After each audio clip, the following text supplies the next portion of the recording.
This is Investment Perspectives with Brad Kimes. Daily live streaming interactive featuring Mrs. Backup. Subscribe, hit the notification, smash the likes. Now, here's Backup Brad Kimes. Come on in.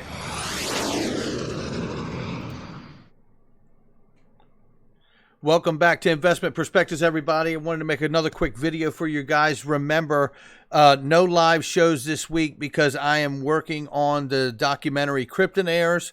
I am editing out clips from each individual interview and placing them on a paper edit. And then we're going to have Mike Jansen, who's amazing, go into the final post-production process of putting that together. But we are getting the chapters laid out now with the interviewees. I can tell you, going back through these interviews is just extremely exciting. So stay tuned. Things are moving forward, and I'm so excited to bring it to you. Okay, let's get started. So we're going to start here with 2016, the Interledger Chicago Payments Symposium from 2016 with Stephen Thomas. I'm going to skim through this really quickly so we can make a couple macro points and then move through some of today's information. Stay with us. And by the way, some of today's information involves information on the court case with Ripple. Let's get started. So here we see the Interledger Chicago Payment Symposium with Stephen Thomas from 2016. Let me just quickly move through this a little bit. Look at the level of people and clients they were working with since 2015. As we've talked many times, the W3C was gifted the Interledger protocol back in 2015 from Ripple. It is the Internet of Value that is being built on to be added as another layer of protocols to the Internet as we know it. Let's keep moving. Here's another exciting little look at, we just saw Uber, who they're working with in 2016 here. And we see the recent relationship being built now with MoneyGram, which is also partnered with Ripple. Come on in. All right. The framework is becoming clearer and clearer and clearer, right? Now let me move down here. Visa, MasterCard as examples of more institutions that can benefit from what Ripple does through a suite of their software solutions and the asset XRP. Let's continue moving here. And I'm moving quickly, by the way, through some fantastic information. Okay, just bear with me here because this is where we want to get to, and then keep moving with all the other information that we have currently. So let's keep moving here.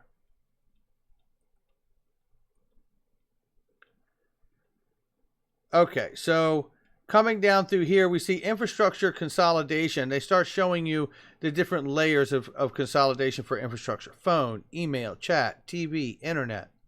Then they come to another layer of that, internet architecture, with the applications, right? HTTP, SMTP, right? HTTP for website, SMTP for email, so on and so on, right? All these different protocols and applications that exist. Then we see the transport, TCP, UDP, internet work, which is IP, and then network, Wi-Fi, Bluetooth, Ethernet. These are all different layers to the internet that we currently use today. Let's keep going here. Then we talk about in the payment sector, before Interledger, dedicated float for corporate, remittance, retail, and banks. All separate entities there.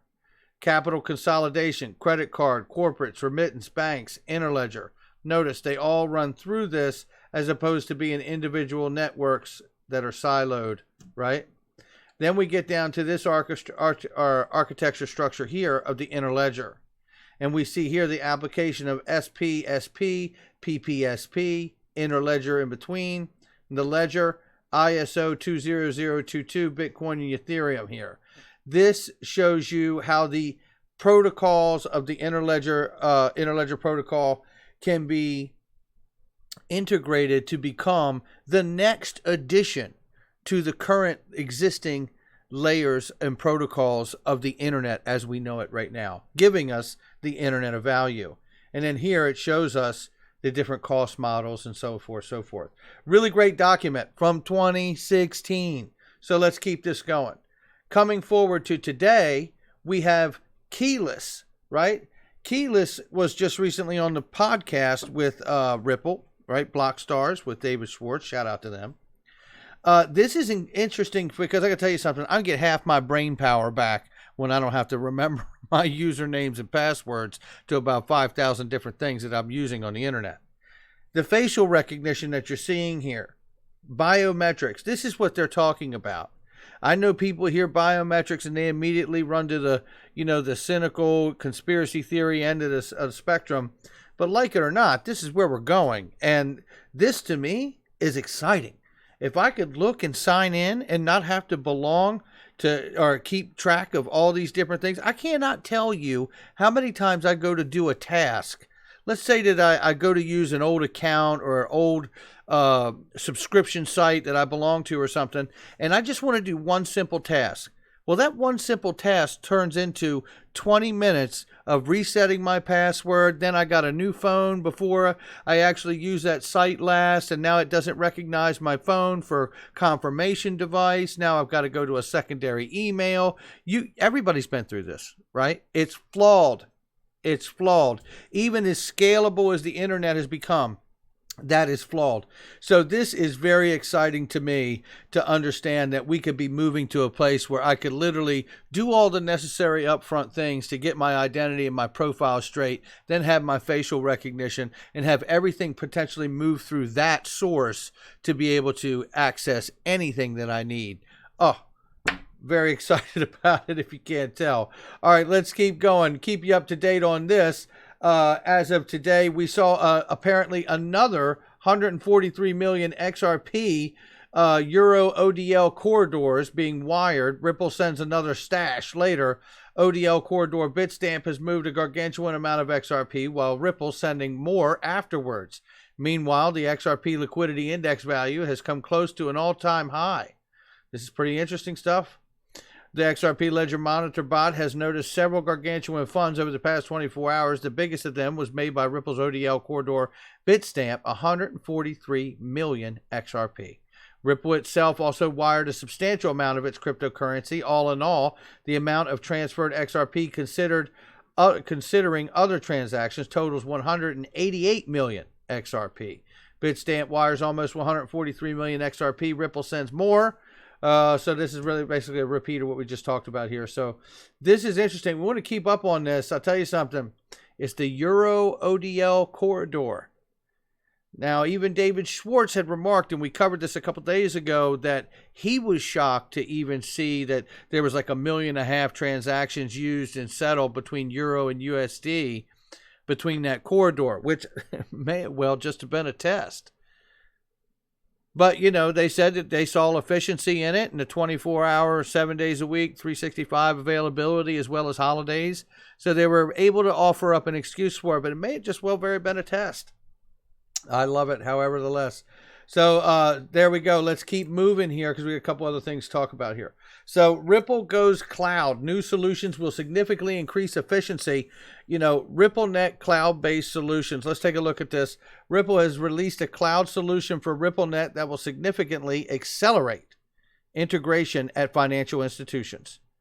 The RippleNet cloud will make it easy for banks to add an on-demand liquidity to their accounts. Come on in. This is fantastic.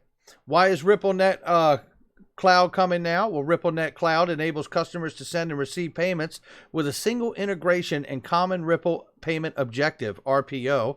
This means RippleNet customers can integrate the technology with less friction and more standardization, allowing it to scale better.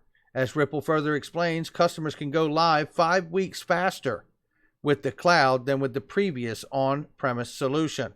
How about that? 5 weeks faster. RippleNet Cloud will also make it easier for financial institutions to add alternative settlement through on-demand liquidity with maintenance through a single API. New connections in the RippleNet will be easier to maintain and establish. In addition, the cost of deployment and management will lower the on-premise solutions because the Ripple operations teams takes care of the infrastructure maintenance and upgrades. Last but not least, the RippleNet Cloud will save financial institutions hardware and staffing costs as RippleNet Cloud will use Ripple Operations Technical Services team for 24/7 monitoring and support. While banks and financial institutions maximize the benefits of their business with RippleNet Cloud, customers also receive seamless standardization remittance services. Unfortunately, today's global payment infrastructure has more in common with the outdated postal system than with its generation's need for speed. RippleNet's cloud solution provides banks and financial institutions with a new platform to meet these demands. Unbelievable stuff happening right here. And I think you guys know that, but I tell you something. To be able to cut down the integration time to the RippleNet cloud-based solution as opposed to what they had on site, this is phenomenal. I mean, this is phenomenal. Adoption is increasing. I tell you, with all of these things, here's something else we got too. Shout out to Crypto Life from the Investment Perspectives Telegram group. And if you want to belong to that group, click the DAI group down below in the comment or in the description and join that group. It is some of the greatest minds you're going to run into in this space. Absolutely no toxicity in the group. And I can tell you right now, without a doubt, it is some of the brightest minds you're ever going to come across. Okay. Keep in mind, I'm not a lawyer, but it appears that Ripple is moving to dismiss a portion, if not all, of the court case. Let's take a look at this really quickly here. See if I can get this even bigger for us. So this is what we have here as filed on 5/26/20. And again, shout out to Crypto Life from the IP group, Telegram group. United States District Court, Northern District of California, Valide Zakhanov and Ripple Labs Incorporated. Let's just look. Order continuing CMC and deciding certain matters raised in the joint case management statement. The court has reviewed the parties' joint case management statement and proposed order, I guess docket 99, and it says DKT 99. I don't know if that is docket, but anyway, court understands that the defendants intend to file a motion to dismiss the consolidated first amended complaint. Accordingly, the court continues the May 28, 2020 case management conference until it has issued its decision on that motion. At that time, the court will notice the parties with the date and method for the rescheduled conference. The court also understands that the parties dispute whether discovery is proper pending its determination of that anticipated motion. Generally provides that any private action arising under this, all discovery and other proceedings shall be stayed during the pendency of any motion to dismiss. As previously decided by the court, plaintiff has adequately stated claims for the unregistered offer and sale of securities in violation. Accordingly, the court orders that the discovery in this action remain stayed until the court has issued its decision on defendant's anticipated motion to dismiss the CFAC. Okay, the court understands that the parties disagree about the proper time. Okay, so I'm not a lawyer. I just want to bring this to you because I know that we can touch a lot of people at once. And I'm hoping that we can get a Jake Travinsky or somebody else who's a lawyer well-versed in this space that can really kind of break this down in layman and really tell us what's going on. I think I may understand what I'm reading, but I dare not even suggest it here because I want to make sure we talk to somebody who's above my pay grade.